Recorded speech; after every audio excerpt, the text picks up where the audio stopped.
DCM DK Shivakumar ಇಂದ K N Rajanna ಭೇಟಿ ವಿಚಾರ ಪದೇ ಪದೇ ರಾಜಣ್ಣರನ್ನ ಡಿಸಿಎಂ ಡಿಕೆಶಿ ಭೇಟಿ ಮಾಡ್ತಾ ಇರೋದು ಯಾಕೆ ಅನ್ನೋ ಪ್ರಶ್ನೆ. ಡಿಕೆಶಿ ಭೇಟಿಯ ನಂತರವೂ ನಾನು ಸಿಎಂ ಪರನೇ ಅಂತ ರಾಜಣ್ಣ ಹೇಳ್ತಾರೆ. ಆದ್ರೂ ನಿನ್ನೆ ಸಂಜೆ ಮತ್ತೆ ರಾಜಣ್ಣರನ್ನ ಭೇಟಿ ಮಾಡಿರೋದು ಡಿಕೆ ಶಿವಕುಮಾರ್ ಅವರು.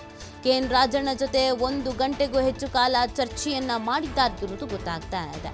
ರಾಜಣ್ಣಂಗೂ ಡಿಕೆ ಶಿವಕುಮಾರ್ಗೂ ಅಷ್ಟಕ್ಕಷ್ಟೇ ಅನ್ನೋದು ಎಲ್ರಿಗೂ ಗೊತ್ತಿರೋ ವಿಚಾರ. ಅವರಿಬ್ಬರ ಸ್ಟೇಟ್ಮೆಂಟ್ಗಳು, ನಡೆ ನುಡಿ ಎಲ್ಲ ನೋಡಿದಾಗ ಮತ್ತೆ ರಾಜಣ್ಣ ಡಿಕೆ ಶಿವಕುಮಾರ್ ಅವರಿಗೆ ಸಿಕ್ಕಾಪಟ್ಟೆ ಆಪೋಸಿಟ್ ಆಗಿದ್ದಾರೆ ಅನ್ನೋದು ಅವ್ರು ಕೊಡ್ತಿದ್ದಂಥ ಸ್ಟೇಟ್ಮೆಂಟ್ಗಳನ್ನು ನೋಡಿದಾಗ ಗೊತ್ತಾಗ್ತಾ ಇತ್ತು. ಮತ್ತು ಸಿಎಂ ಪರವಾಗಿ ರಾಜಣ್ಣ ಇದ್ದಾರೆ ಅನ್ನೋದು. ಆದರೆ ಅದೇ ರಾಜಣ್ಣ ಅವರನ್ನ ಡಿಕೆ ಶಿವಕುಮಾರ್ ಯಾಕೆ ಪದೇ ಪದೇ ಪದೇ ಭೇಟಿ ಆಗ್ತಾ ಇದ್ದಾರೆ, ಏನು ಚರ್ಚೆ ಮಾಡ್ತಾ ಇದ್ದಾರೆ, ಯಾವ ವಿಚಾರದ ಬಗ್ಗೆ ಮಾತುಕತೆ ಮಾಡ್ತಾ ಇದ್ದಾರೆ, ಏನು ನಡೀತಾ ಇದೆ ಇಬ್ಬರ ಮಾತುಕತೆಯ ಸಂದರ್ಭದಲ್ಲಿ ಅನ್ನೋ ಪ್ರಶ್ನೆ. ರಾಜಣ್ಣ ಡಿಕೆಶಿ ಚರ್ಚೆ ಹಿಂದಿರುವಂಥ ಉದ್ದೇಶ ಏನು ಅಂತ.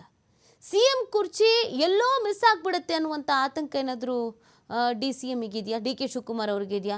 ಇಲ್ಲ ಇವ್ರನ್ನೆಲ್ಲ ತೀರಾ ಎದುರಾಕೊಂಡ್ಬಿಟ್ರೆ ನನಗೆ ನಾಳೆ ದಿನ ತುಂಬ ಕಷ್ಟ ಆಗ್ಬೋದು, ಸಿಎಂ ಕುರ್ಚಿ ಕೈ ತಪ್ಪಿ ಹೋಗ್ಬೋದು, ಇವತ್ತೆಲ್ಲ ನಾಳೆ ನನಗೆ ಇವ್ರುಗಳ ಸಪೋರ್ಟ್ ಬೇಕಾಗತ್ತೆ, ಆ ನಿರ್ಧಾರ, ಆ ಆಲೋಚನೆ, ಆ ಲೆಕ್ಕಾಚಾರದಲ್ಲಿದ್ದಾರ. ಸಿಎಂ ಆಪ್ತರ ಮನವೊಲಿಸಿದ್ರೆ ಕೆಲಸ ಸಲೀಸು ಅನ್ನೋ ಲೆಕ್ಕಾಚಾರಕ್ಕೆ ಏನಾದರೂ ಬಂದುಬಿಟ್ರ, ಇಲ್ಲ ನಾನು ಹೀಗೆ ಏಕಾಂಗಿಯಾಗಿ ಒಬ್ಬಂಟಿಯಾಗಿದ್ಬಿಟ್ರೆ ಕಷ್ಟ ಆಗತ್ತೆ. ಸಿದ್ದರಾಮಯ್ಯನವರಿಗೆ ಸಾಕಷ್ಟು ಬೆಂಬಲಿಗರ ಬಲವಿದೆ, ಅದರಲ್ಲೂ ದೊಡ್ಡ ದೊಡ್ಡ ನಾಯಕರುಗಳದ್ದು, ನಾನು ಅವ್ರಗಳ ಜೊತೆಗೆ ಮಾತಾಡೋದು ಸೂಕ್ತ, ಇಲ್ಲ ಅಂತ ಅಂದರೆ ನನಗೆ ಕಷ್ಟ ಆಗುತ್ತೆ ಅನ್ನೋ ಲೆಕ್ಕಾಚಾರಕ್ಕೆ ಬಂದ್ರ ಮರಳಿ ಯತ್ನವ ಮಾಡುವಂಥ ಭೇಟಿ ಆಗ್ತಾ ಇದ್ದಾರೆ DKಶಿ. ಈಗೋ ನಾವು ಪಕ್ಕದಲ್ಲಿ ಇಟ್ಟು ಕೆಲಸ ಆಗಬೇಕಷ್ಟೇ, ನಮ್ಮ ಕೆಲಸ ಆಗಬೇಕು ಅಂದರೆ ಏನು ಬೇಕಾದರೂ ಮಾಡಬೇಕು ಅನ್ನೋ ಹಂತಕ್ಕೆ ಬಂದುಬಿಟ್ರ DK ಶಿವಕುಮಾರ್ ಅವರು. ಕುರ್ಚಿ ಕಿತ್ತಾಟದ ಬಗ್ಗೆ ನಿರ್ಧರಿಸಿರೋದ್ರಿಂದ ಹಿಂದೆ ಸರಿತಾ ಹೈಕಮಾಂಡ್ ಅನ್ನೋ ಪ್ರಶ್ನೆ ಕೂಡ.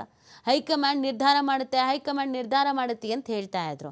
ಹೈಕಮಾಂಡ್ ನಾಯಕರು ನೀವೇ ಬಗೆಹರಿಸ್ಕೋಬೇಕು, ಇದಕ್ಕೂ ನಮಗೂ ಸಂಬಂಧವೇ ಇಲ್ಲ ಅಂತ ಹೇಳಿಬಿಟ್ರು.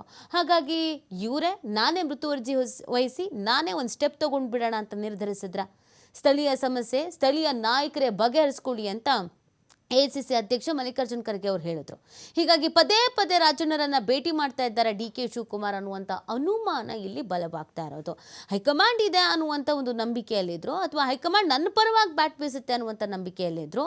ಯಾವಾಗ ಹೈಕಮಾಂಡ್ ನಮಗೂ ಇದಕ್ಕೂ ಸಂಬಂಧ ಇಲ್ಲ, ನೀವೇ ಸಮಸ್ಯೆ ಸೃಷ್ಟಿ ಮಾಡ್ಕೊಂಡಿರೋದು, ನೀವೇ ಬಗೆಹರಿಸ್ಕೊಳ್ಳಿ ಅಂತ ಅಂದ್ರು, DK ಶಿವಕುಮಾರ್ ಅವರು ಇನ್ನು ಕಾಯ್ಕೊಂಡು ಕೂರೋದ್ರಲ್ಲಿ ಅರ್ಥ ಇಲ್ಲ, ನಾನೇ ಮನೆ ಒಲಿಸ್ಬಿಡೋಣ ಅನ್ನುವಂಥ ಯೋಚನೆ ಮಾಡ್ದಂಗಿದೆ. ಈ ಬಗ್ಗೆ ಮಾಹಿತಿ ನೀಡ್ತಾರೆ ನಮ್ಮ ಪ್ರತಿನಿಧಿ ಶಿವು. ರಾಜಣ್ಣಂಗೂ DKಶಿಗೂ ಆಗೇ ಬರಲ್ಲ ಅನ್ನೋ ಥರದ್ದು ಲೆಕ್ಕಾಚಾರ ಇತ್ತು ರಾಜಕೀಯ ವಲಯದಲ್ಲಿ ಇಲ್ಲಿ ತನಕ. ಯಾರು ಬೇಕಾದರೂ CM ಆಗಲಿ, DKಶಿ ಮಾತ್ರ ಆಗಬಾರ್ದು ಅನ್ನೋ ಲೆಕ್ಕಾಚಾರದಲ್ಲಿ ಸ್ಟೇಟ್ಮೆಂಟ್ ಕೊಡ್ತಾ ಇದ್ರು ರಾಜಣ್ಣ. ನಾನು ಯಾಕೆ ಯಾರ್ಯಾರ ಹತ್ರ ಹೋಗಬೇಕು, ಹೈಕಮಾಂಡ್ ಇದೆ ಅನ್ನೋ ಲೆಕ್ಕಾಚಾರದಲ್ಲಿ ಸ್ಟೇಟ್ಮೆಂಟ್ ಕೊಡ್ತಿದ್ರು DKಶಿ. ಬಟ್ ಈಗ ಪದೇ ಪದೇ ರಾಜಣ್ಣ ಅವ್ರ ನಿವಾಸಕ್ಕೆ ಹೋಗ್ತಾ ಇದ್ದಾರೆ ಅಂತಂದರೆ ಏನು ಸ್ಟ್ರಾಟಜಿ ಇದೆ ಇದ್ರ ಹಿಂದೆ ಅಂತ. ನೀತಿ ರಾಜಣ್ಣ ಅವರನ್ನ ಪದೇ ಪದೇ ನಿನ್ನೆ 2 ದಿನಗಳ ಕಾಲ DK ಶಿವಕುಮಾರ್ ಏಕಾಏಕಿ ಭೇಟಿಯನ್ನ ಮಾಡಿದ್ದಾರೆ. ಮೊನ್ನೆ ಕೂಡ ಅವರ ಆಪ್ತರಿಗೂ ಕೂಡ ಅದರ ಬಗ್ಗೆ ಸಿಬ್ಬಂದಿಗಳಿಗೂ ಕೂಡ ಮಾಹಿತಿ ಇರಲಿಲ್ಲ. ಏಕಾಏಕಿ ರಾಜಣ್ಣ ಅವರು ಬೆಂಗಳೂರಿನ ಖಾಸಗಿ ಅಪಾರ್ಟ್ಮೆಂಟ್ ನಲ್ಲಿ ಇದ್ದಾರೆ ಅನ್ನುವಂತ ಮಾಹಿತಿ DK ಶಿವಕುಮಾರ್ ಸಿಗತ್ತೆ. ತಕ್ಷಣ ಅಲ್ಲಿಗೆ ಹೋಗ್ತಾರೆ, ರಾಜಣ್ಣ ಅವರನ್ನ ಭೇಟಿ ಮಾಡ್ತಾರೆ, ಅವ್ರ ಜೊತೆ ಸ್ವಲ್ಪ ಸಮಯ ಚರ್ಚೆಯನ್ನು ಕೂಡ ಮಾಡ್ತಾರೆ.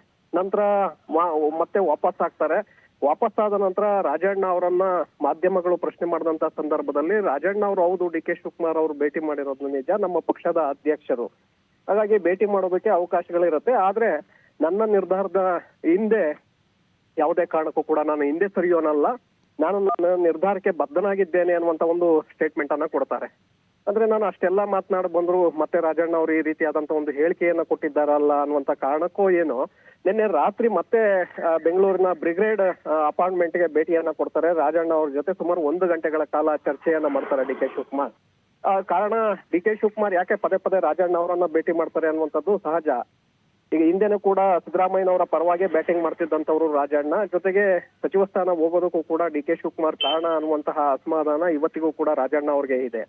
ಆ ಕಾರಣಕ್ಕೆ ಎಲ್ಲೋ ಒಂದು ಕಡೆ AICC ಅಧ್ಯಕ್ಷರು ಕೂಡ ನಿನ್ನೆ ಅಧಿಕೃತವಾಗಿ ಒಂದು ಸ್ಟೇಟ್ಮೆಂಟ್ ಅನ್ನ ಕೊಡ್ತಾರೆ. ಸ್ಥಳೀಯ ಮಟ್ಟದಲ್ಲಿ ಸಮಸ್ಯೆಯನ್ನ ಸೃಷ್ಟಿ ಮಾಡ್ಕೊಂಡಿದ್ರೆ ಸ್ಥಳೀಯ ಮಟ್ಟದಲ್ಲೇ ನೀವು ಸಮಸ್ಯೆಯನ್ನ ಪರಿಹರಿಸ್ಕೊಳ್ಬೇಕು, ಜೊತೆಗೆ ನನ್ನಿಂದ ಪಕ್ಷ ಬಂತು ಅಂತೇಳಿ ಹೇಳಿಕೆಗಳನ್ನ ಕೊಡ್ತಾ ಇದ್ದಾರೆ. ಕಾರ್ಯಕರ್ತರಿಂದ ಈ ಒಂದು ಪಕ್ಷ ಅಧಿಕಾರಕ್ಕೆ ಬಂದಿದೆ ಅನ್ನುವಂತ ಮಾತನ್ನ ಹೇಳುವ ಮೂಲಕ ಒಂದು ಕಡೆ ಸಿದ್ದರಾಮಯ್ಯ DK ಶಿವಕುಮಾರ್ ಇಬ್ಬರಿಗೂ ಕೂಡ ಪರೋಕ್ಷವಾಗಿ ಎಚ್ಚರಿಕೆಯನ್ನ ರವಾನಿಸ್ತಾರೆ. ಅಂದ್ರೆ ನಿಮ್ಮಿಂದ ಅಲ್ಲ, ಕಾರ್ಯಕರ್ತರಿಂದ ಅಧಿಕಾರಕ್ಕೆ ಬಂದಿರೋದು ಅನ್ನುವಂತ ಸ್ಪಷ್ಟವಾದಂತ ಮೆಸೇಜ್ ಅನ್ನ ಖರ್ಗೆ ಅವರು ಕೊಡ್ತಾರೆ. ಖರ್ಗೆ ಅವರು ಯಾಕೆ ಈ ಸ್ಟೇಟ್ಮೆಂಟ್ ಅನ್ನ ಕೊಟ್ಟರು ಅನ್ನುವಂತಹ ಪ್ರಶ್ನೆಗಳು ಕೂಡ ಸಹಜವಾಗಿ ಬರುತ್ತೆ. ಅಂದ್ರೆ ಈಗ ಸಿಎಂ ಕುರ್ಚಿ ವಿಚಾರದಲ್ಲಿ ಏನೆಲ್ಲ ಕಿತ್ತಾಟಗಳಾಗ್ತಾ ಇದೆ, ಆ ಕಾರಣಕ್ಕೆ ಖರ್ಗೆ ಅವರು ಕೂಡ ಈ ಸ್ಟೇಟ್ಮೆಂಟ್ ಅನ್ನ ಕೊಡ್ತಾರೆ. ಸ್ಥಳೀಯ ಮಟ್ಟದಲ್ಲಿ ನೀವು ಬಗೆಹರಿಸ್ಕೊಳ್ಬೇಕು, ನಿಮ್ಮಿಂದ ಪಕ್ಷ ಅಧಿಕಾರಕ್ಕೆ ಬಂದಿಲ್ಲ, ಕಾರ್ಯಕರ್ತರಿಂದ ಪಕ್ಷ ಅಧಿಕಾರಕ್ಕೆ ಬಂದಿದೆ, ಹಾಗಾಗಿ ಮುಂದೆ ನಾವು ಯಾವ ತೀರ್ಮಾನವನ್ನು ಕೂಡ ಬೇಕಾದ್ರೆ ತೆಗೆದುಕೊಳ್ಬಹುದು ಅನ್ನುವಂತ ಎಚ್ಚರಿಕೆ ಇದರ ಹಿಂದೆ ಇದ್ದಂತೆ ಕಾಣಿಸ್ತಾ ಇದೆ. ಅಂದ್ರೆ ಸಿಎಂ ಕುರ್ಚಿಗೆ ಏನ್ ಕಿತ್ತಾಡ್ತಾ ಇದ್ದೀರಾ, ನಾವು ಆಲ್ಟರ್ನೇಟಿವ್ ಬೇರೆ ಅಭ್ಯರ್ಥಿಯನ್ನ ತಂದಲ್ಲಿ ಕೂರಿಸಬೇಕಾಗತ್ತೆ ಅನ್ನುವಂತ ಎಚ್ಚರಿಕೆಯನ್ನ ಪರೋಕ್ಷವಾಗಿ ಕೊಟ್ಟಂತೆ ಕಾಣಿಸ್ತಾ ಇದೆ.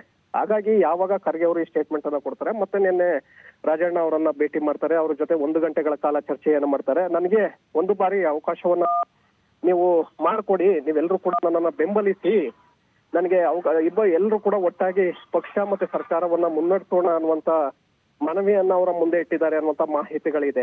ಹಾಗಾಗಿ ಡಿ.ಕೆ. ಶಿವಕುಮಾರ್ ಯಾವಾಗ ಸ್ಥಳೀಯ ನಾಯಕರೇ ಬಗೆಹರಿಸ್ಕೊಳ್ಬೇಕು ಅನ್ನುವಂತ ಸೂಚನೆ ಪಾಸ್ ಆಯ್ತೋ, ಆ ಕಾರಣಕ್ಕೆ ಈಗ ಸಿಎಂ ಆಪ್ತ ಬಳಗದಲ್ಲಿರುವಂತಹ ನಾಯಕರನ್ನ ಭೇಟಿ ಮಾಡಿ ಅವರ ಜೊತೆ ಮನವೊಲಿಸುವಂತ ಒಂದು ಪ್ರಯತ್ನವನ್ನ ಮಾಡ್ತಾ ಇದ್ದಾರೆ ನೀತಿ.